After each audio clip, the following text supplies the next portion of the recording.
March 26, 1967. Dear Robert, why, my friend, did Papa go out alone and hungry? Did Francis and Mama ever talk to you of his condition when they returned from Illinois last year? Was it ever put to him that he could stay with you people and eat when you ate and fast when you fasted? I wonder. When poverty comes in at the door, love flies out of the window. Can you see the division among us and its effect? This is our greatest obstacle. I sometimes wonder how this will turn out. Before we can ever effectively face down the foe, we must have had long since learned to share, trust, communicate, and live harmoniously with each other. Our new state governor has decreed that the daily food allowance for each convict be cut exactly in half. We get almost no grade 1 protein now. Stuff like eggs, meat, and milk products is seldom seen now, so my experiments in self-discipline are now paying off. Everyone else is hungry now, while I feel nothing. And this is just the beginning. The reactionary repressive forces presently at work will bring things to such a crisis soon that Baldwin's warning of the fire next time must soon be borne out with its sinister accomplishments. Take care of yourself, Pop. Comfort Mom as well as you can and tell her I'm alright, healthy, happy, content. Of course, this is a lie, but she likes to be lied to. George. March 27th, 1967. Dear Mom, please don't take what I expressed in my last letter too seriously. I was feeling extremely bad.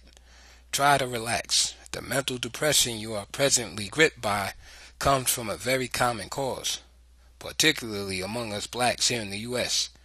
As a defense, we look at life through our rose-colored glasses, rationalizing and pretending that things are not so bad after all. But then, day after day, tragedy after tragedy strikes and confuses us, and our pretense fails to aid or dispel the nagging feeling that we cannot have security in an insecure society, especially when one belongs to an insecure caste within this larger society.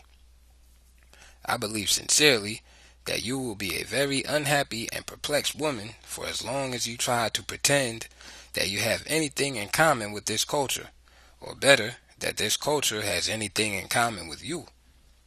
And as long as you pretend that there is no difference between men, and as long as you try to be more English than the English, while the English ignore your attempts and use your humility to their advantage.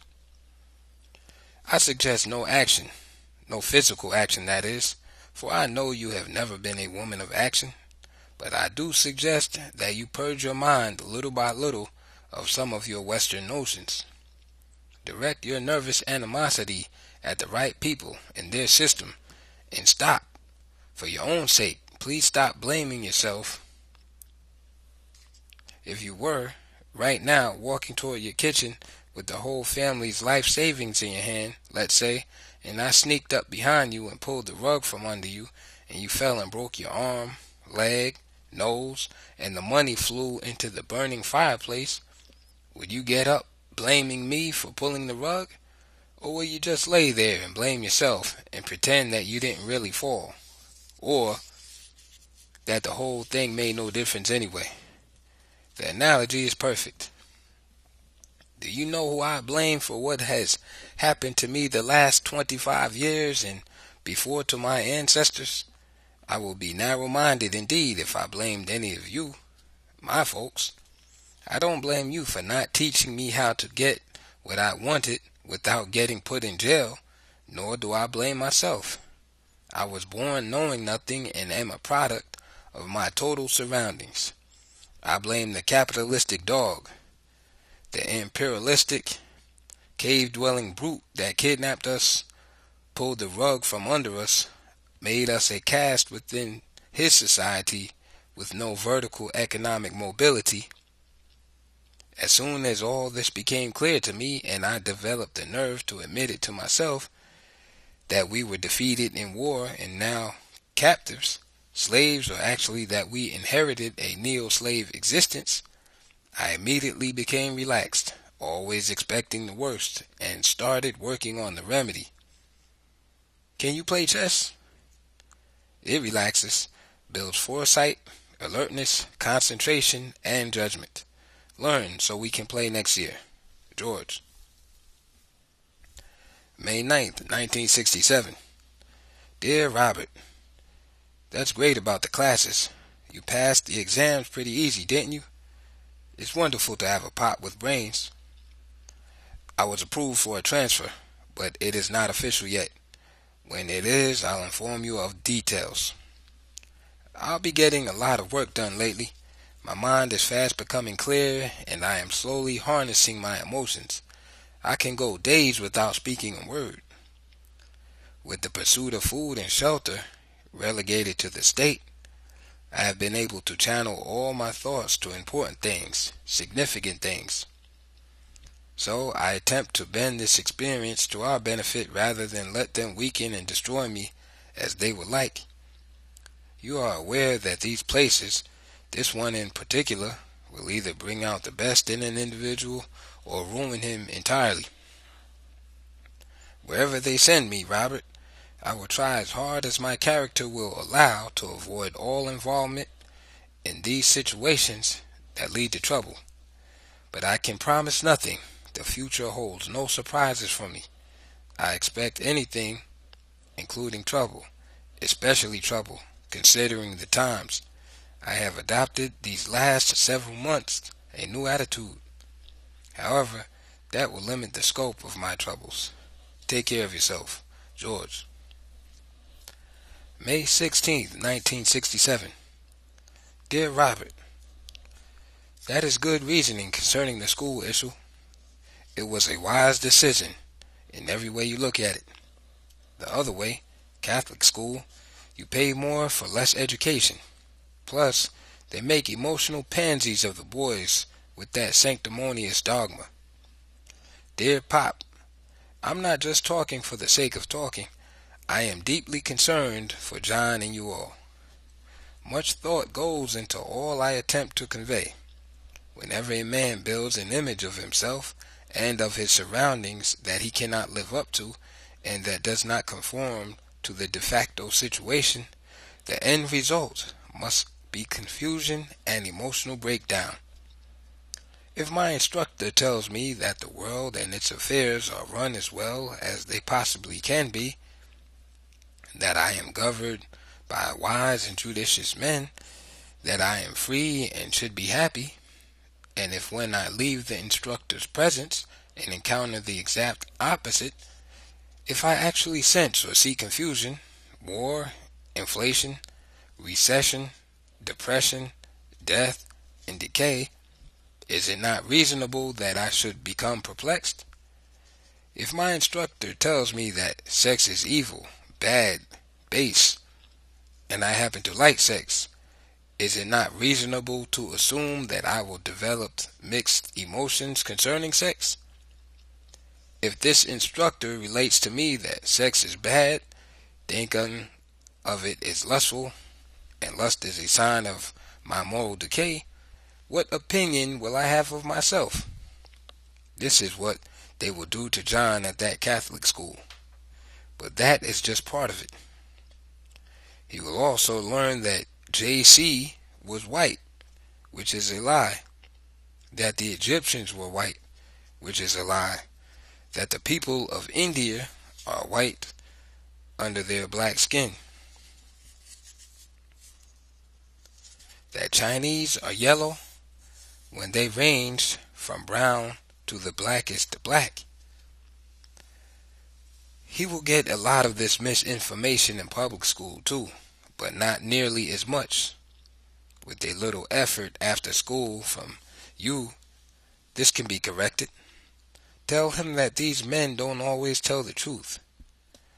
Make him read histories by Ronald Segal, Dubois, etc. Make him read the pro-Eastern writers so that he will have a good cross-section of all there is to be heard. Show him how to masturbate and explain to him that making love with a woman is the most natural thing on earth. Explain how he can do so without getting the girl pregnant. Tell him that there is no hell, no heaven, and no immortality, and that all things are permissible, as long as the next man's feelings are considered. None of those at home who contest you in your judgment know nearly as much about life as you, so you must be firm and decisive. None of the Western European cultures know anything about philosophy, love of knowledge. They know nothing of the proper way that men should carry on their relations with other men. Proof of this: who originated the passport laws, tariff laws, atom bomb, competitive enterprise, etc., etc. They only excel in one area: technology. So let John learn chemistry at school. You give him his economics, history, and philosophy at home. George. May 21st, 1967. Dear Robert, Penny was here again last week. She has taught the little guy how to say Uncle George. So, Uncle George was ringing the length of the visiting hall for a couple of hours. However, I was less than pleased. I tried to get him to change it to Comrade George, but he didn't seem to understand. Uncle George is too much like Uncle Tom and Uncle Ben of Ricebox fame for comfort. I trust you are well. I am holding off the ill effects of the concentration camp as best I can. It seems a losing battle, however. I've had to take to wearing glasses of considerable strength due to failure of my eyesight. Living in this constant half-light, I guess. When you told me a while back of Francis's serious eye problem, I resolved upon my release to have one of mine transplanted into her head. But this will no longer be any bargain for her. I have been having trouble with my eyes for a year. When I finally was able to maneuver an eye test, I was surprised at the amount of money they took from my accounts. Money that you have sent me that I have not used yet. I was even more surprised when I finally got the glasses 2 months later with their strength and how much they improved my vision.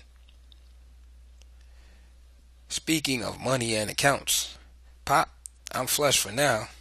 By flush, I mean I have stocked up on envelopes and toothpaste. I've come to realize that I don't need much to eat to stay alive, and I don't smoke. I can get fat on what the average man may starve on. So the money you have been sending me can be put to use at home there. Your books, or perhaps something for John. He also needs supplementary reading material. I am sorry that you and Mama don't make each other happy. European Anglo-American brainwashing is at the bottom of it. Those empty pseudo-middle-class ideas that we have adopted from the opposition make us unhappy in the same way the middle class itself is unhappy. Then too, when poverty comes in at the door, love leaves by the window. We all know who has caused our poverty. I have experienced the same thing with women and men. All the women I've had tried to use me, tried to secure through me a soft spot in this cutthroat system for themselves. All they ever wanted was clothes and money and to be taken out to flash these things. I no longer have time for such small ideas or small people. Blacks that I have met here who exhibit such characteristics, I disdain and ignore. The same with any woman I may have when I get out. She must let me retrain her mind or no deal. George. May 28th, 1967. Dear Robert, I've been a good boy lately. Kind, polite, forgiving. Don't know if it will do any good though, since people invariably mistake kindness for weakness. I really cannot imagine how anyone can stay detached and complacent for any period of time and still maintain social contacts on any level. It no longer surprises me, but I still find the general acceptance and widespread practice of the more deranged products of Western culture disturbing. Prying, nosy, schizophrenic, domineering, psychoneurotic people press you from all sides. They remain in a continual state of agitation, always on the brink of doing something maniacal. Capitalism, I believe, the capitalizing on the next man's labor, on the next man's weakness, has contributed greatly to the development of the anomalous Western man. Capitalism, competitive enterprise, man competing against man for the necessary things, for status symbols, for power to repress his competitors and secure his personal well-being, to exercise his ego, his fancy. I just cannot get used to the idea of some petty, stereotyped, bureaucratic official, patently suffering from some mental disorder, asking me questions, calling on me to explain myself. It is odd and ironical, the trickery and turnabout that has gone down these last few generations. Chew on this a few moments. A colonizer, a usurer, the original thief, a murderer for personal gain, a kidnapper, slaver, a maker of cannon, bombs, and poison gas, an egocentric parasite, the original forked tongue. The odd man is trying to convey to us that we must adjust ourselves to his warp, that we must learn to be more like him, that because we're not, we're backward, underdeveloped, unsophisticated. This is strange and contradictory. I am deeply sorry that I ever told a lie, stole anything, robbed, and cheated at anything, mainly because it is so much like conforming to Western ways. To all appearances, they are upset with me for doing these things. That privilege is supposed to be reserved for them, I guess. So what do they mean by saying that we must get in with them, be like them, adopt capitalism, clothe ourselves in Western ways? This is a strange and contradictory thing. If we, the colored and black of the world, adopt capitalism, where would we have to seek our colonies? Europe? The U.S.? Who would we capitalize on if we used their history as a pattern? Them, I should say. Who would we kidnap, murder, lynch, enslave, and then neglect? So what do they mean by saying, do as I do? I don't think, well, I know that they are not serious, not sincere. I think they are employing another trick, a ploy to further confuse us and use us. I think what they mean is not do as I do, but do as I say. In the 1770s, the Europeans over here wanted to pull away from the Europeans of England. They called it a freedom fight. Now we men of color here in the U.S. want to pull away from these Europeans, and they call it subversion, irresponsibility, etc. I don't even speak to them anymore. I go my way and hope to be left alone. George. July 13th, 1967. Dear Robert, I'm in regular adjustment center. Segregation again. They have let me have my personal property, books, toilet articles, envelopes. That is minus 90% of it. It happens every time I transfer from one part of the prison to another or go to isolation. My stuff gets ripped off. I got robbed. I'm sure it wasn't the officials. They are such nice, efficient people, so I won't complain here with my pencil. I'll need a few dollars to replace the necessary things, envelopes, dictionary, etc., when you can afford it.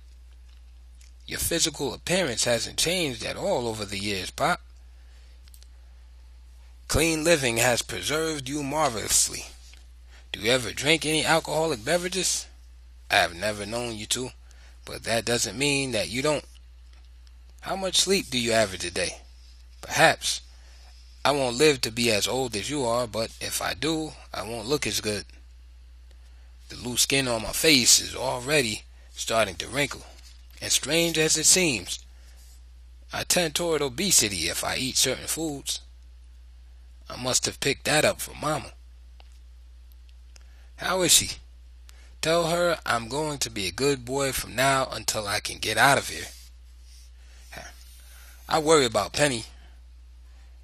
Does she know that she can come home if the circumstances make it necessary? She respects you for what you have done for us and accepts you as you are. So do I, Pop. I recall that you never had more than one suit or 2 pairs of shoes all throughout the early years. I never remember you having a moment's personal gratification during those years. No one believes me when I tell them you never went to a nightclub or finger poppers party during the 20 years that I remember. I don't think any other man in the U.S. would have reacted as you did concerning that incident with the Hudson car, fixing it with your hands and driving it for 5 years in that condition.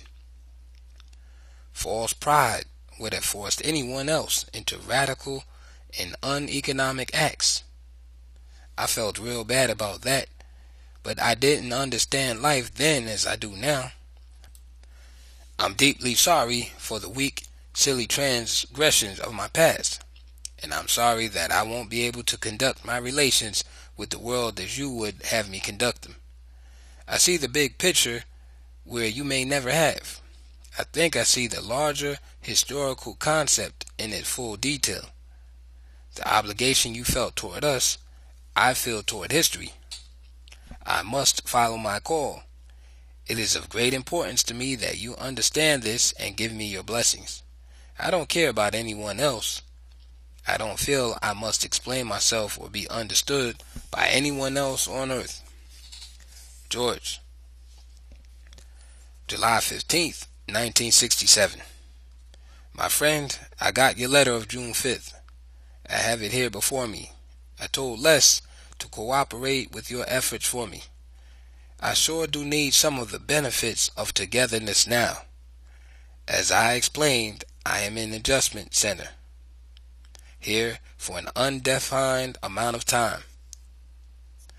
Les speaks of me coming home with optimism, but I would benefit largely from a transfer. No one among the officials, that is, ever calls me out of my cell anymore to speak with me or my progress or my future. I'm just locked down and forgotten. Can a lawyer do anything about getting me a transfer? He would have to go through Sacramento.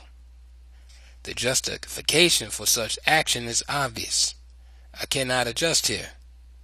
The officials have preconceived notions about my behavioral patterns and consequently look for the worst in me.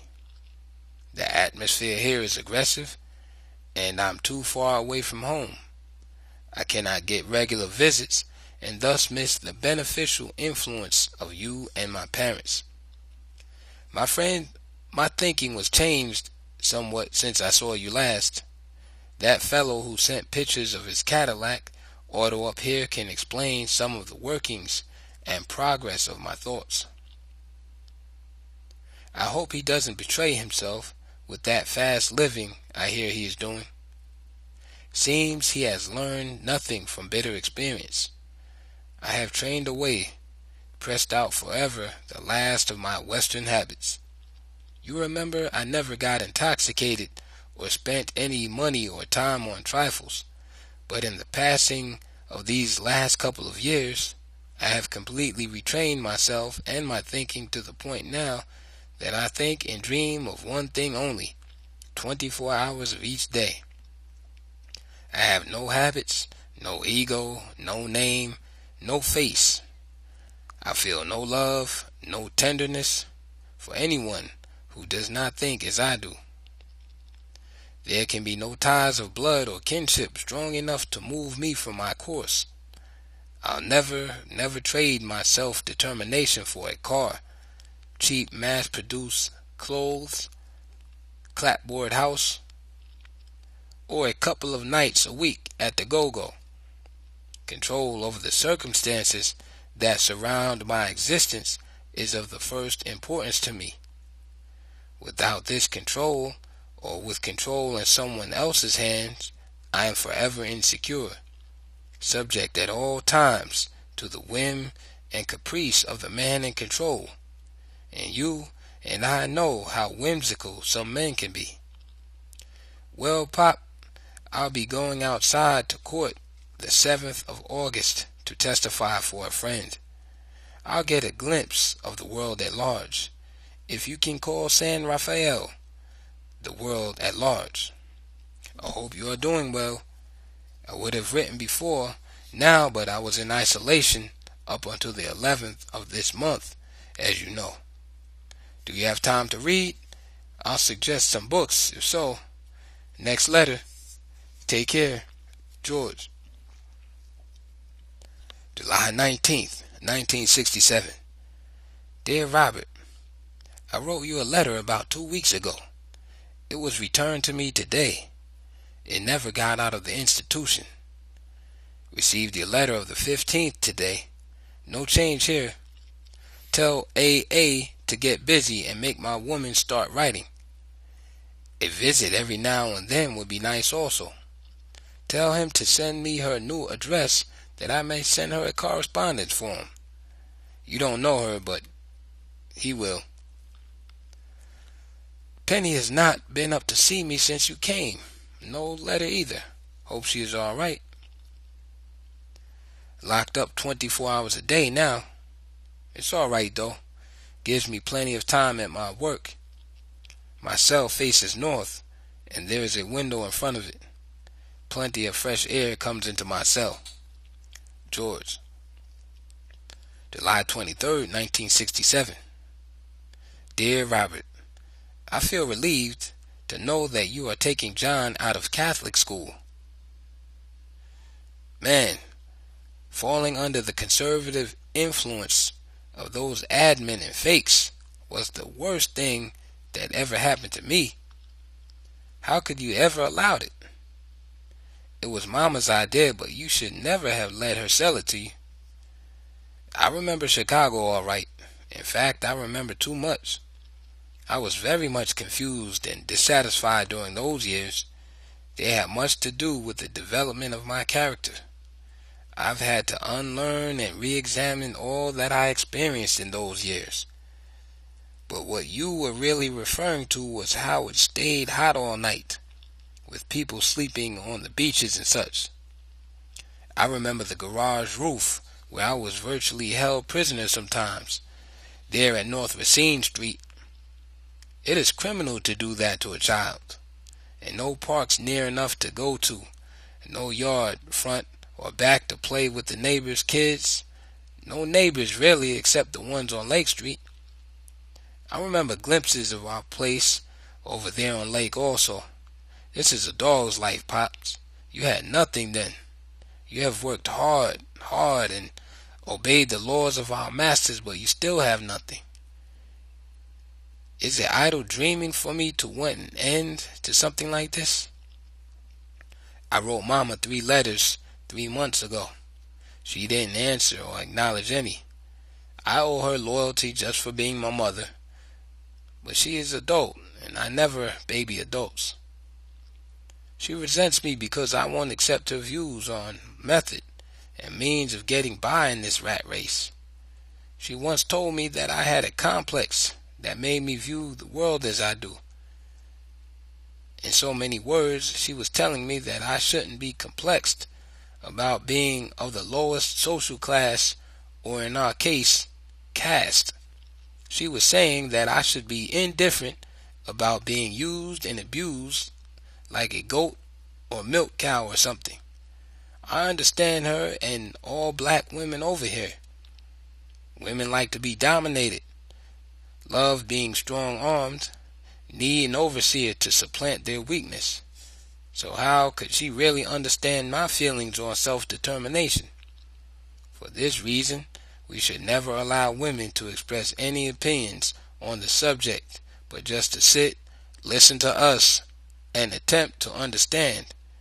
It is for them to obey and aid us, not to attempt to think.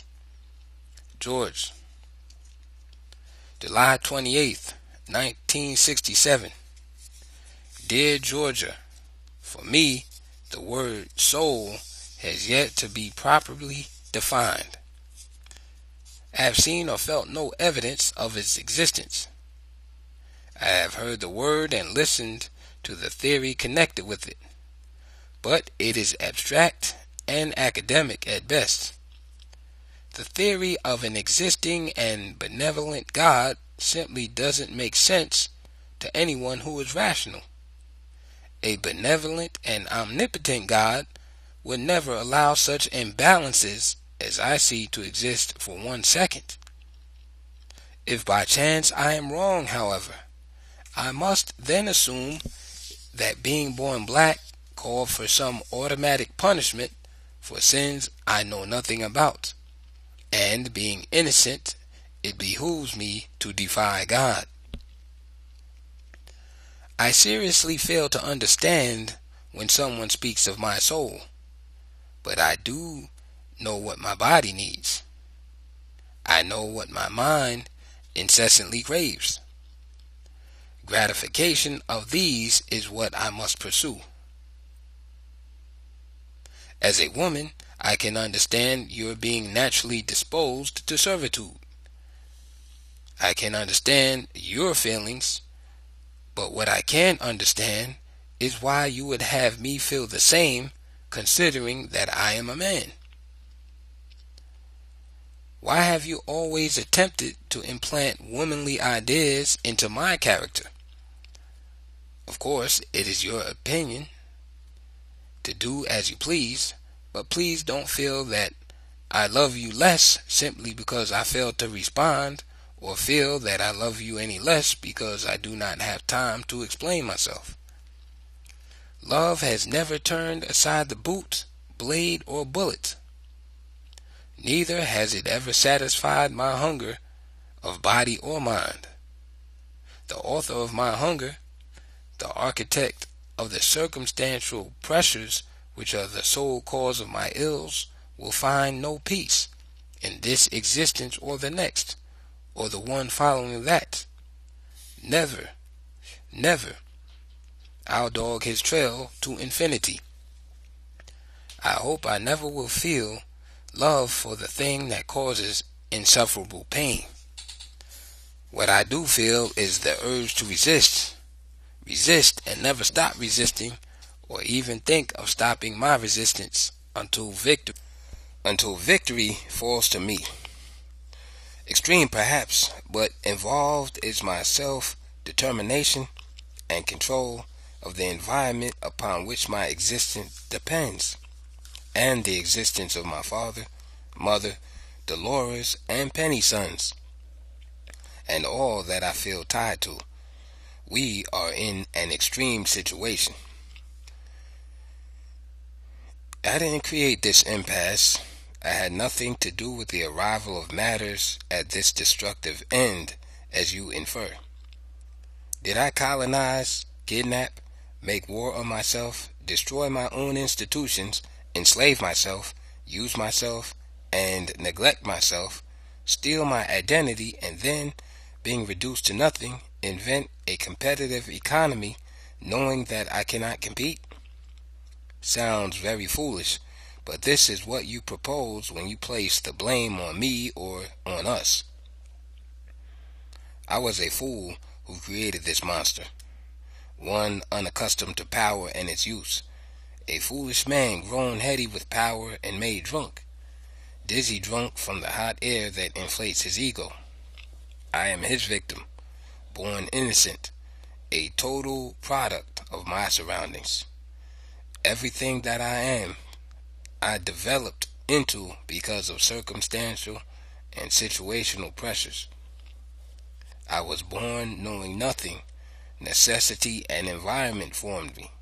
and everyone like me. Please accord me at least the social morality that springs from its contorted brain center. I'm through with weakness and cowardice. I've trained it out. Let come what comes. I can never delude myself into thinking that I love my enemies.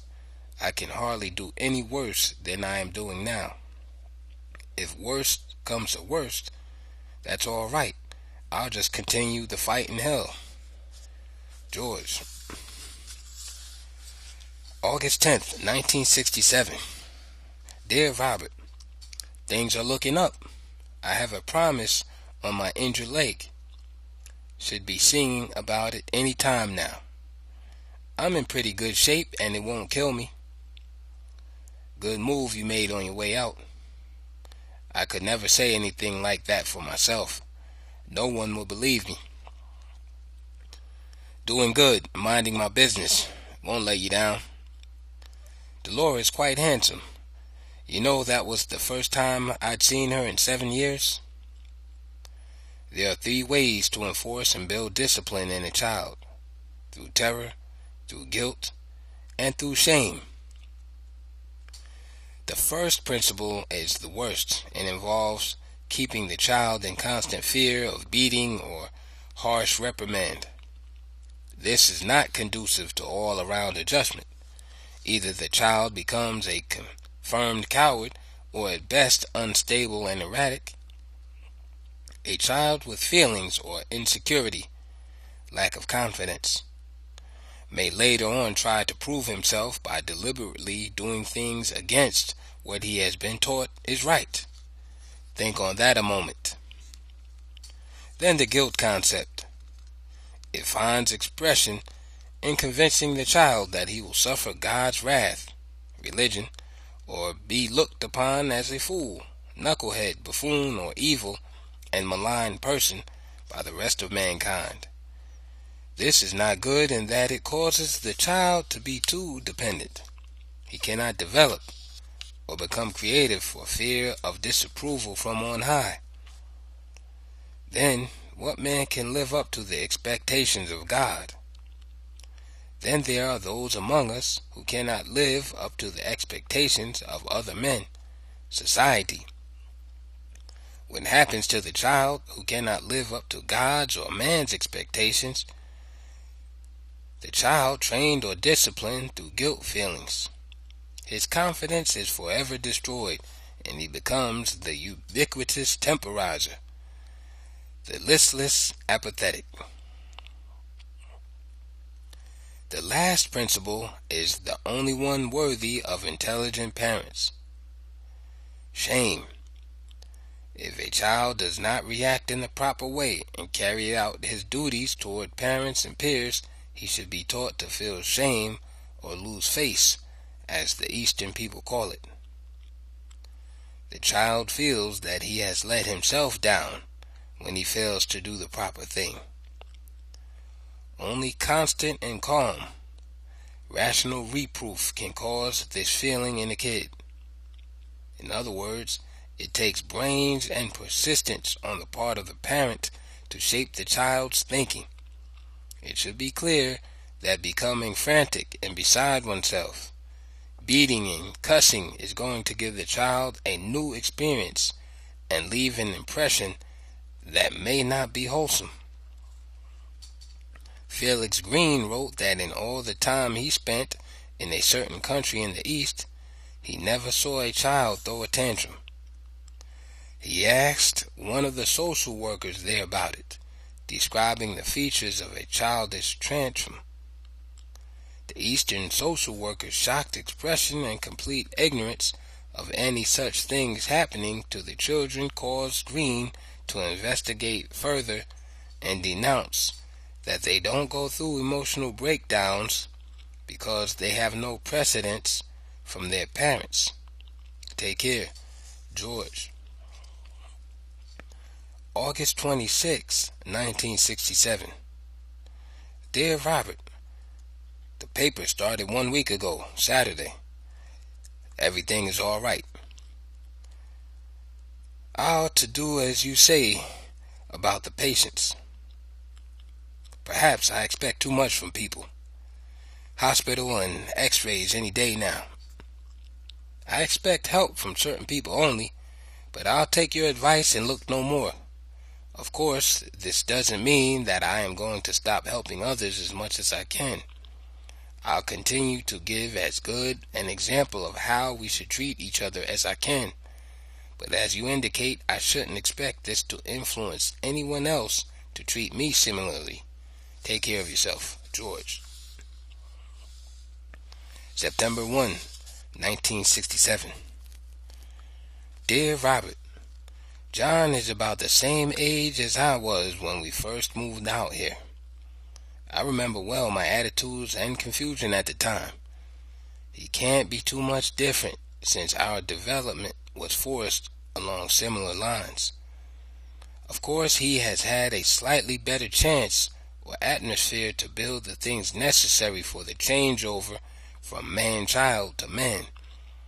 That school mama was sending him to did him great harm, but not irreparable harm, since in his case you were on the job after school showing pride and knowledge of self and kind, and explaining the promise and problems in acquiring self-determination and control over all the circumstances surrounding our existence. Of course, you have been explaining that this control must never be allowed to remain in the hands of strangers or incompetents, etc. So I hope he is not as awed and confused as I was then. Give him my regards. Tell him I said he is charged to take good care of his mother and sisters, that since he has grown so big and strong so soon, he should brace himself to his duties early. Tell him that I said that life is serious and we must be careful. One misstep can cause us years of regret and grief and sorrow without relief. Take care of yourself, George. September 12th, 1967. Dear Robert, I am doing well. No new problems. Please say nothing else about the leg to anyone. You could cause me trouble. I'll live. I'll stay in reasonably good condition just for occasions like this. I can see about it if I get out next year. You should know about protesting with the mouth. It never avails us anything but grief. I no longer do so in any form, for it indicates naivete. It means that subconsciously one may still be looking for justice or humanity from places that we have ample proof of it not existing. I worry about Penny, and I would like to see her there with you. I have not seen or heard from her since you were here last. Perhaps she feels she doesn't need or want any of us. Have you heard from her? Perhaps it's my fault. I push people away by expecting too much of them. I probably used the wrong presentation with her and frightened her. Or she may not care to hear about clean living and high ideals. People tend to run like hell at the mention of sacrifice and responsibility. Give everyone my regards and take care of yourself. George. September 14th, 1967. Dear Mama, I hope this year's birthday finds you well. I would like to be able to give you things and take you places, but I've been unfortunate and slow learning. But I have learned well. Perhaps next year I'll be able to give you a villa in Tanzania. I'm fine. My work progresses well. Seems that all I've predicted is now coming true, though much sooner than I thought, I must admit. Take care of yourself. George. September 24th, 1967. Dear Robert, received your letter. All is well here. You have everyone back there with you except Delora now. That is good in a way. You have another chance to teach them how to live. Arrange their values and attitudes so that they correspond with our situation, our aspirations, our newly reestablished identity. Penny expressed the thought to me that since you do not have much to say around there, you don't care about them and their little problems. She expressed the feelings of all those there who do not understand you in saying this. Women and children enjoy and need a strong hand poised above them. They need direction and someone to show concern for them, and you may have to make your presence felt there, a little anyway. Of course, I'm not talking about being a tyrant, but just some rational, moderate, but persistent pressure to the left. I imagine I'll really be able to get down to fighting weight now. I told you what happened to the noon meal. I really don't miss it though. Take care of yourself. George. September 30th, 1967. Dear Robert, getting plenty of work done. How's your scholastic project going? Are you still attending the night classes? I thought that was a wonderful idea. Speed reading and vocabulary power are foremost in elevating the mind. They can be worked on in spare time, 10 or 20 minutes a day. I consistently work on both, especially vocabulary, out of small paperback pocketbooks sold in the canteen and in the prison bookstore. But since I have much more study time than you, I go 1 hour or so on each daily. There are dozens of these little books published today. Every time I see a different one, I try to make it part of my collection. Are you well, my friend? I'm getting thin as a rail. Feel all right, however. Give my regards to John and Penny. Take care of yourself, George. October 3rd, 1967. Dear Georgia, a thank you note for money and letter. I can always use money, but discharge your obligations at home first. I can do without. If I were you, I would treat Pop a little better. He has been pretty good to us all when one considers the shocks and strains he has had to live with. As a woman, you just do not, and I guess never will, understand what it means to be a man in this particular situation here in the U.S. Women just don't suffer the mental mortification of defeat and emasculation that we men do. Robert has lived with it for many years, trying to rationalize it, justify it, pretend that it does not affect him. But it has affected him very deeply. Imagine how he must feel when his woman won't even let him run the house. For you to just outright countermand his wishes on a matter concerning the education of his son must be a bitter dose for him to swallow indeed. After what he must accept from the outside world every day of his life, to come to his home and also be made to carry water and cut wood and take orders is adding insult to injury. Though you may not see much evidence of it, Robert still harbors the desire to be a man and assert himself. He is not completely dead inside. The years and years of regret and grief, discomfort and defeat he has endured since the depression years of his childhood, all the forgetting and pretending and cheek-turning he has had to do cannot be denied. It lives with him, still jammed back in the dark corners of his mind. I've seen it, Georgia, believe me. I've seen it in him and in many others of his generation.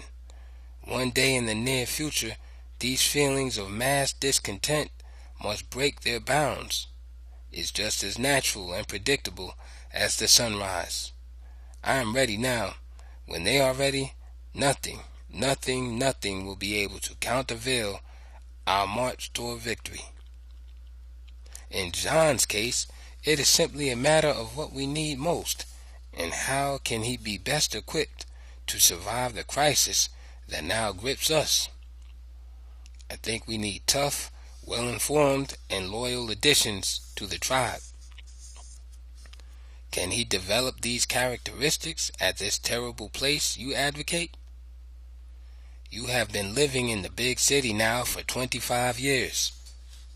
It is almost unbelievable that you have not discovered that the guys who will be training him there are 90% sex deviants, homosexuals, etc., and 10% freeloading incompetents who couldn't get food and shelter any other way. I would never make a charge like this unless I had first-hand evidence. I hope that you were merely ignorant of these things. I hope that you have not intentionally sold out John's bosom interests. Robert has sheltered you from the world to some extent. You have not come in contact with things he sees daily, so let him have some say. George.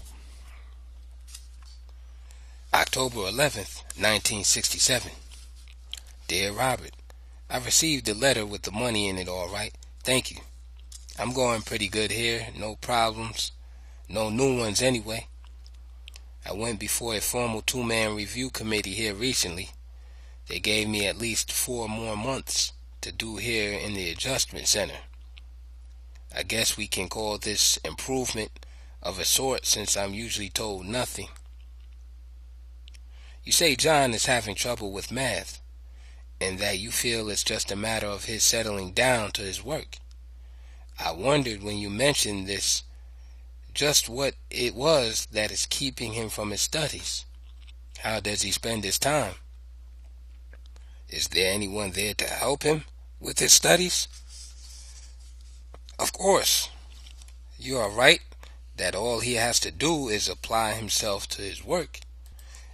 At this stage of the schooling structure, nothing is really difficult. Math is never difficult, since its laws are positive. All that needs to be done is to take the necessary time and learn the formulas and principles. Of course, if too much time is spent in class on religious matters, the teacher is at fault, not the student.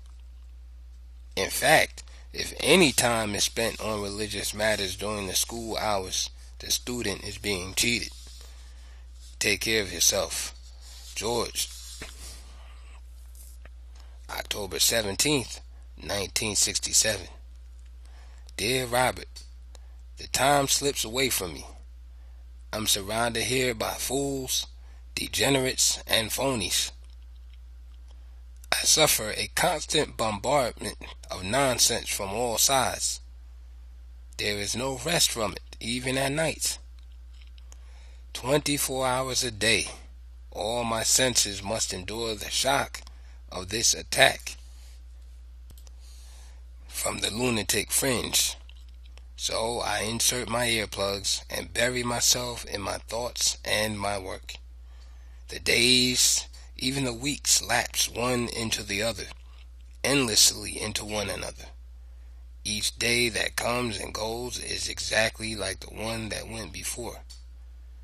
If I am lax in my duties toward you, forgive me. I am living under strain. I am sorry to hear about your friend. The same has happened to some of mine here. I think I know how you feel.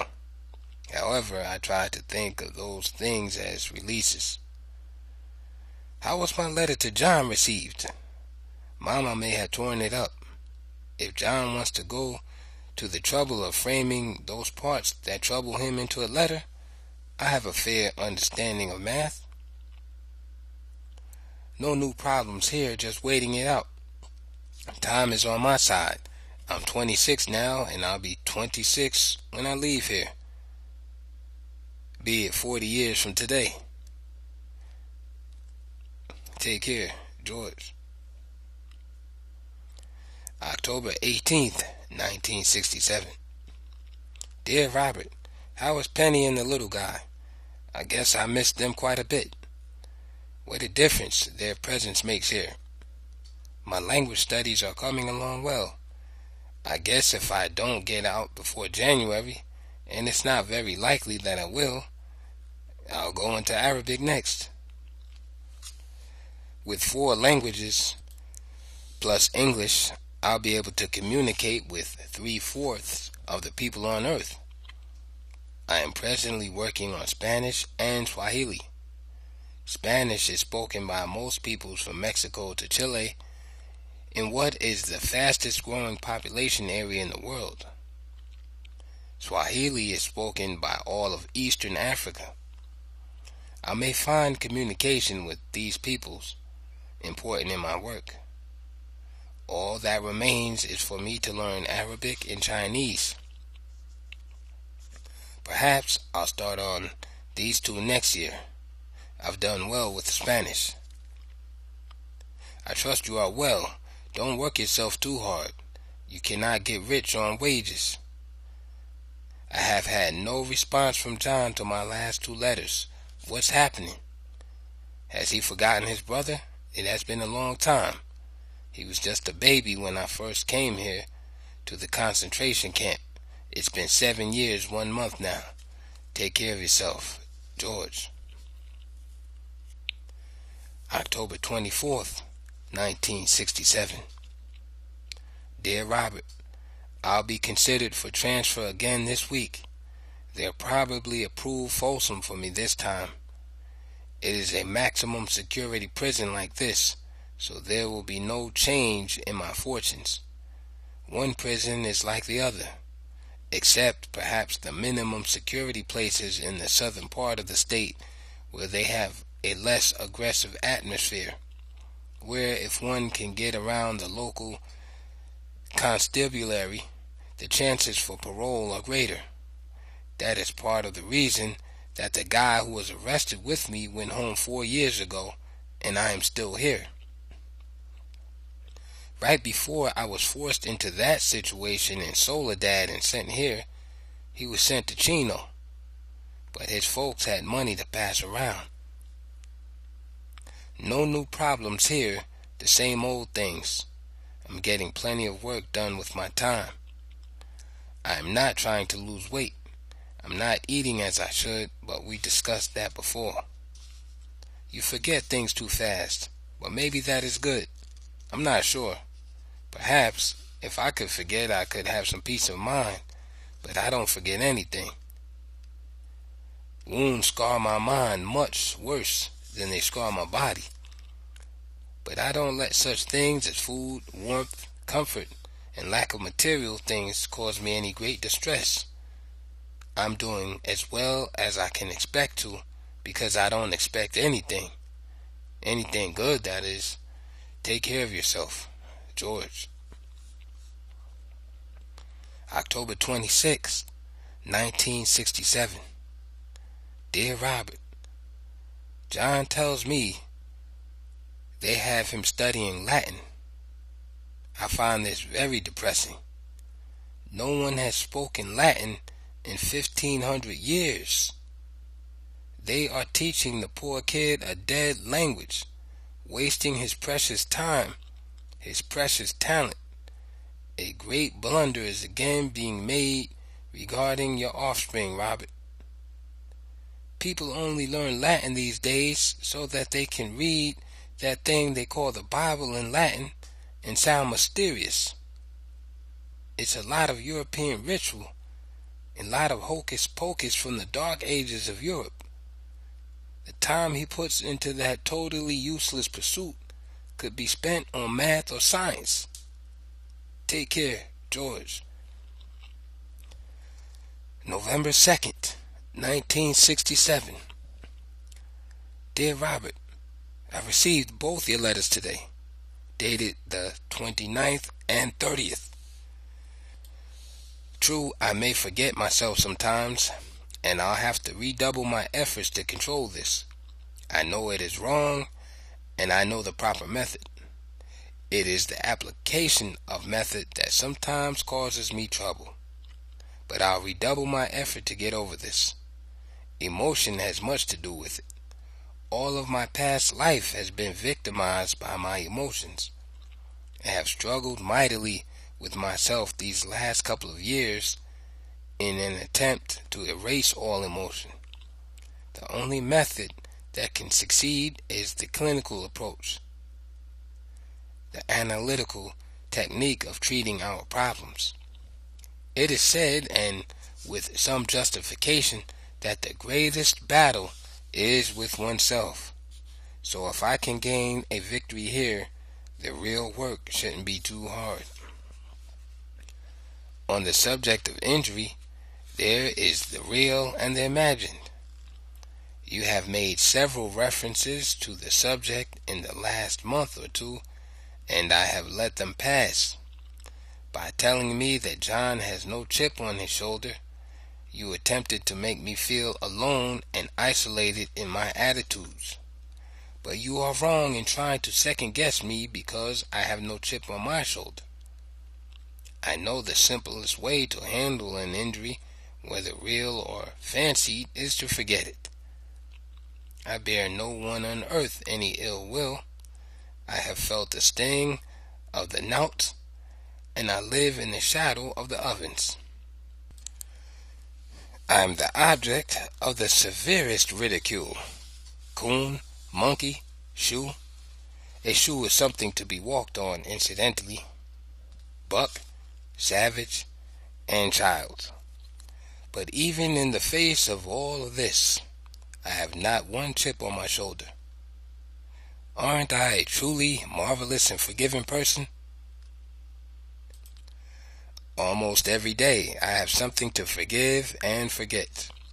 Perhaps most of this is fanciful and illusionary, but every day I have the opportunity to practice this almost godlike facility I have built into myself.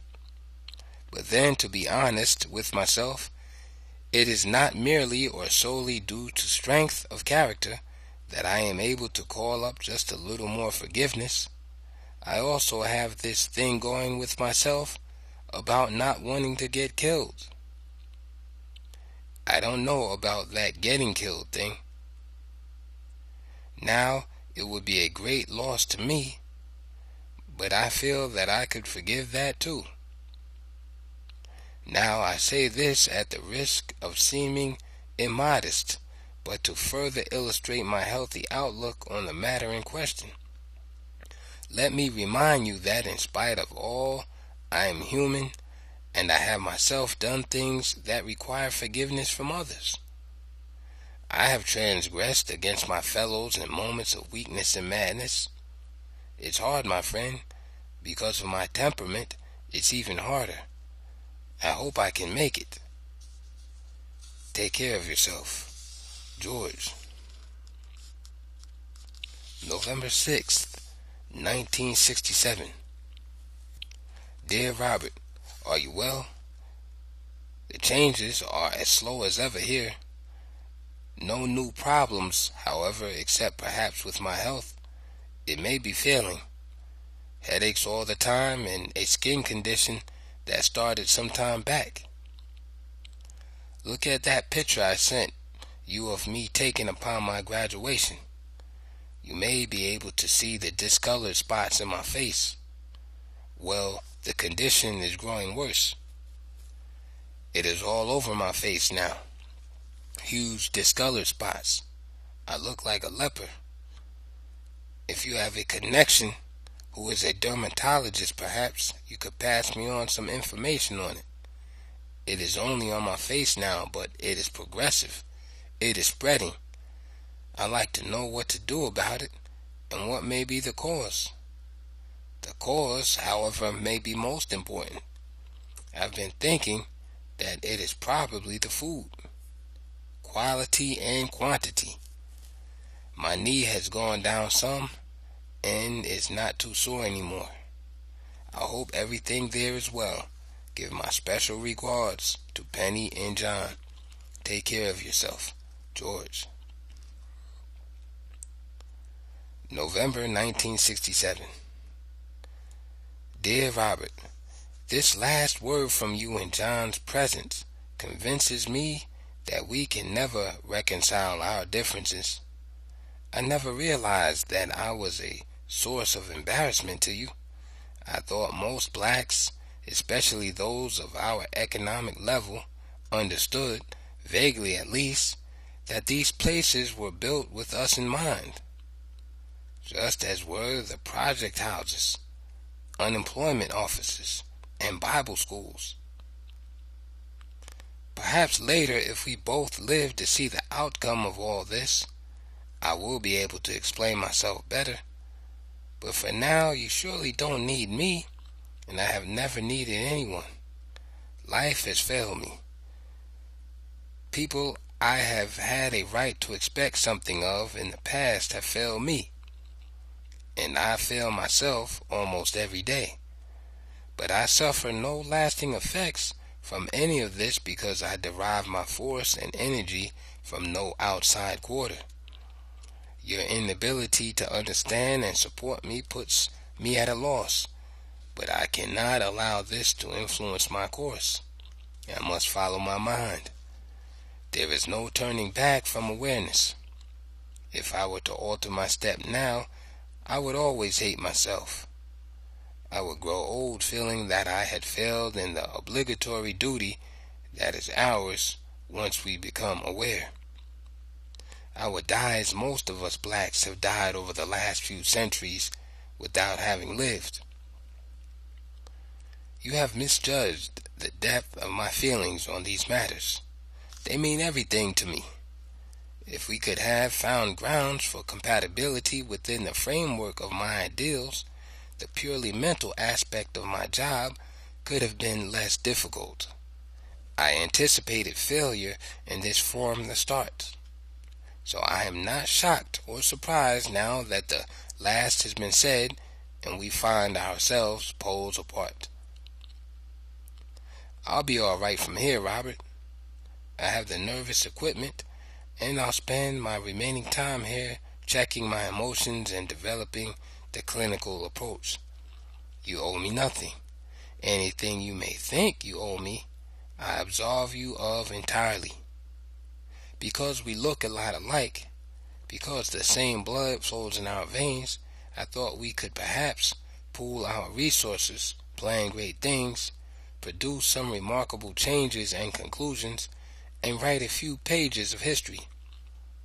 But I cannot see myself as well as other people see me, and perhaps you are justified in feeling ashamed of me.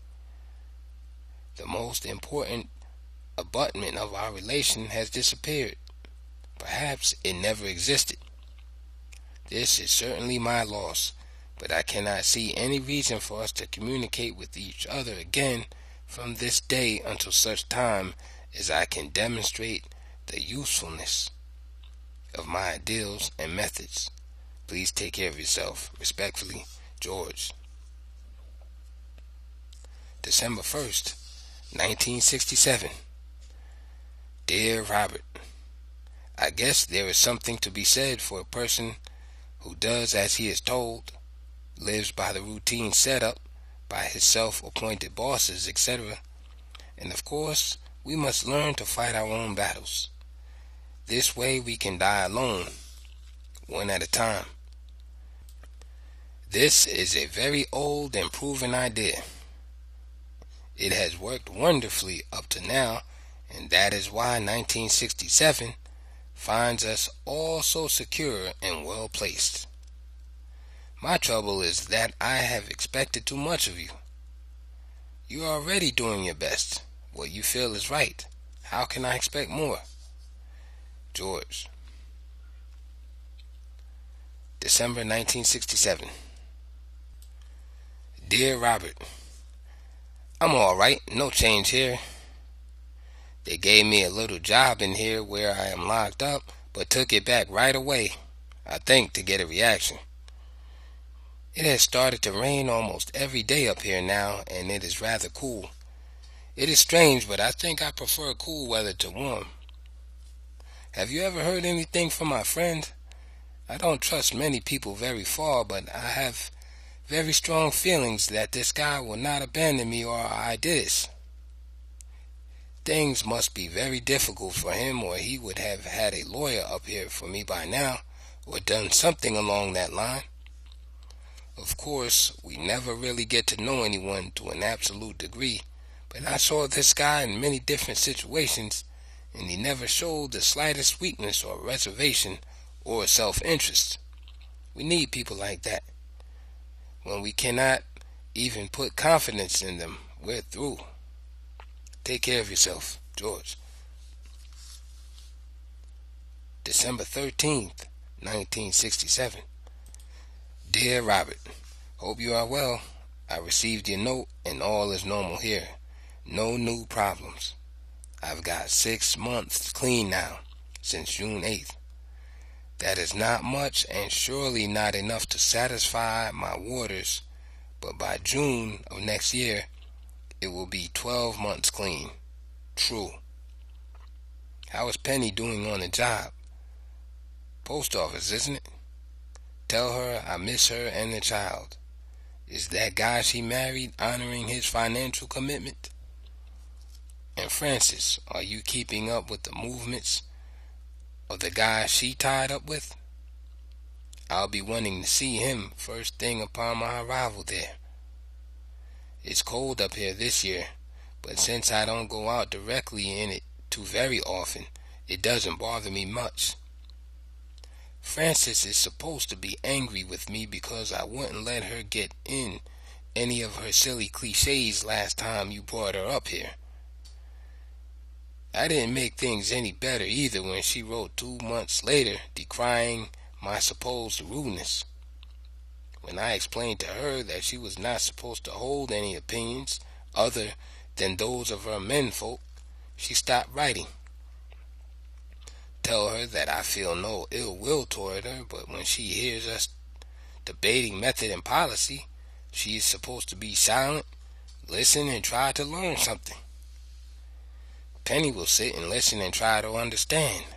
When she doesn't understand, she asks intelligent questions. I've bummed across this country 3 times, seen everything 8 times. Now what am I going to do with some advice from a 23-year-old girl who has been sheltered from the real world all her life? It is terrible that we have all been so divided. The social order is set up so as to encourage this. The powers that be don't want any loyal, loving groups forming up, so they discourage it in 1,000 subtle ways. And, as it is said, when poverty comes in the door, love leaves by the window. Too bad, I give up. Blood is not thicker than water. I was wrong ever to let my thoughts pass my lips. From now on, you people's reactionary ideas are your own. I never want to discuss anything serious with you again, and if you don't hear from me here too regularly, it is because I have nothing to say. Take care of yourself. George. December 19th, 1967. Dear Robert, I went to the board yesterday. They told me that if I kept this next year clean and clear of disciplinary infractions, I would have 18 months clean next time I saw them. Of course, I have not seen the official results yet. Maybe Friday I will. But it was pretty clear that I got another year to do. I'll write again when I get the final word.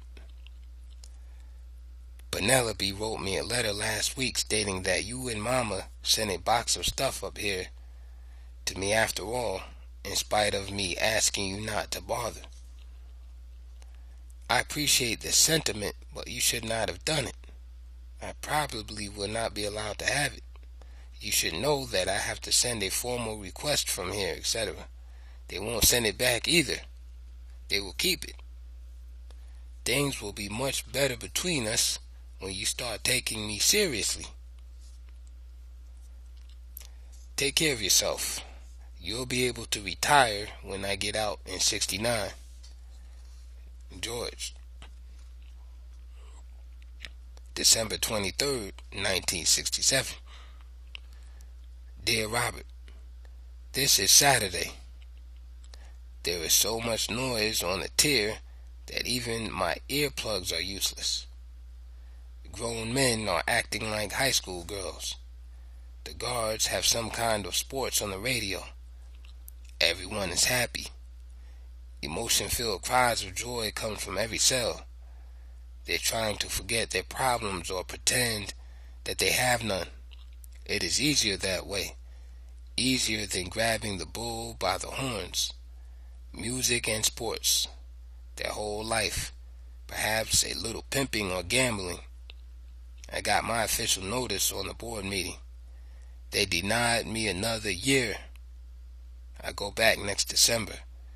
It will be 8 years then. Take care of yourself. George.